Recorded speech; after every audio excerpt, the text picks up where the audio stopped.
So you had like a musical ear, Yeah, right? Like, yeah. but like, do you really believe? Like, do we believe that it's almost passed down to you? Like, can we? Do you think stuff like that is passed down? Like, a kid's father who is a great athlete is going to be relatively good athletically in most cases. Do you Like at think a that was baseline, yeah. passed down to you a little bit? Because I can't listen to music and then play music. Doesn't work that way for me. Yeah. It could be. I mean, it could be that's passed down. I don't know, and I'd never heard any stories of my dad actually playing any instruments. Yeah. But some of the great stories I did hear is that he was essentially a Renaissance man. Like, he could cut hair, he could fix anything. You know, he was a jack of all trades. From everybody I heard stories from that knew him, that's what they said. But I never heard anything musically. So I always just say, like, because of what he left behind and the memories he left behind, then it comes from him. Yeah. You know, whether he had the ability or not, just like his existence, that it passed music down to me. Yeah. You know, when we were talking, I told you we have some things in common. Your dad was murdered at a very young age. My dad was murdered when I was 7 years old, right? So I was a little older.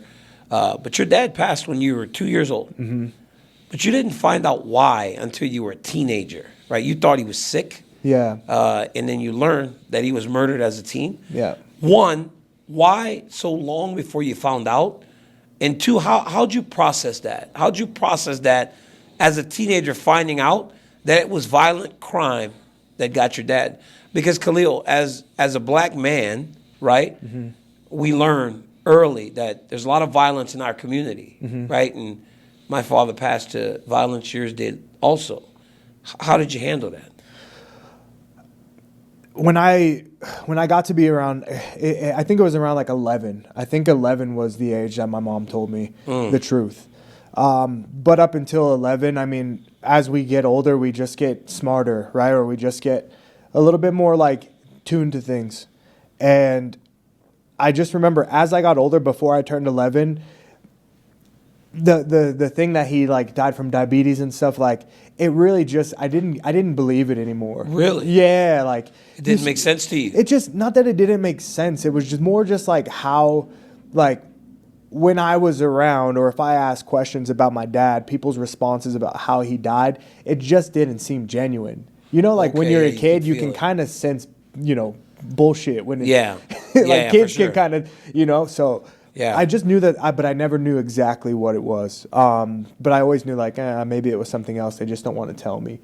So around the time when my mom did tell me actually what happened, I remember a sense of relief of, like, knowing, like, okay, I know I'm not crazy. I knew it was something else.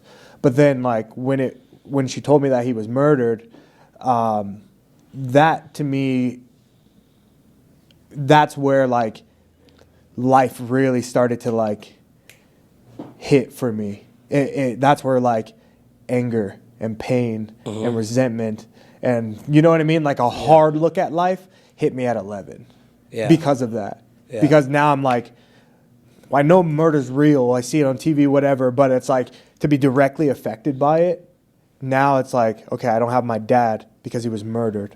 And then now I just think about, like, the world is a dark place, or, like, you know, my mind starts to make up whatever it is about murder and why it happened. And yeah, and so then that's kind of where, like, I guess I started to have a more pessimistic outlook on life. How old are you two brothers?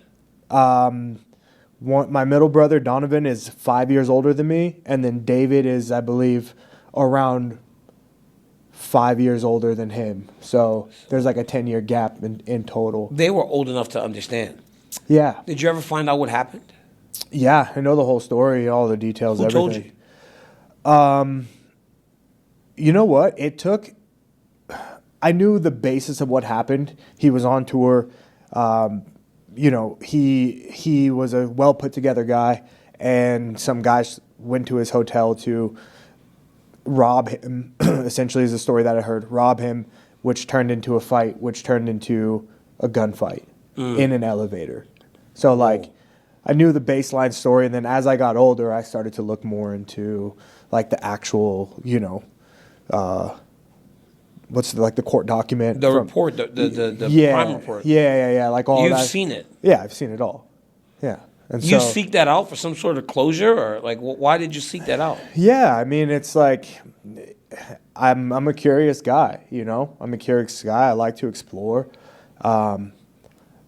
It's good to read. I like, you know what I mean? I like to read as much as, you know, as I give myself time to. So yeah, I figured like instead of avoiding it, why not read what's like fact, written by law, written, you know, like Because everything we get is a story. yeah, exactly. Now you know the story because was that hard to deal with?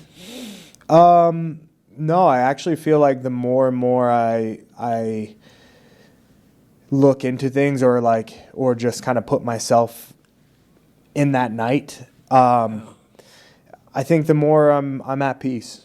You know, so many people couldn't do that. Yeah, it brings me more peace than anything. It brings me more peace and more pride. Yeah. You said that many of the stories you get from your dad is from people that knew him. They spoke of his kindness. They spoke about how he was a Renaissance man and all that. Has that served to shape you in terms of who you are today? Yeah, absolutely.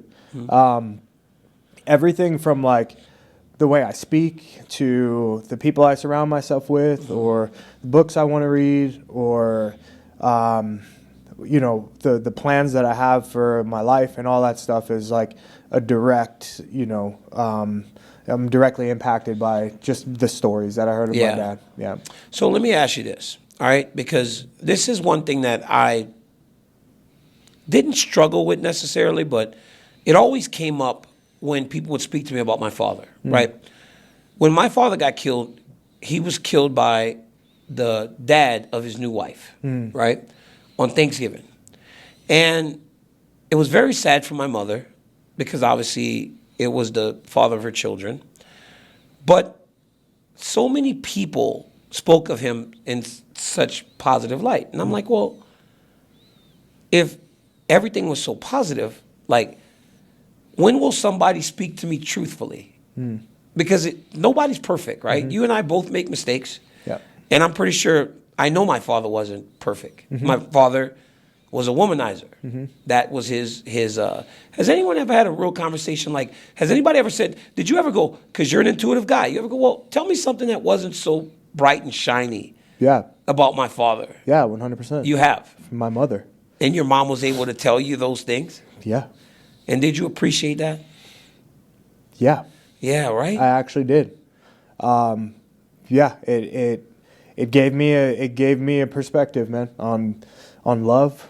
Yeah.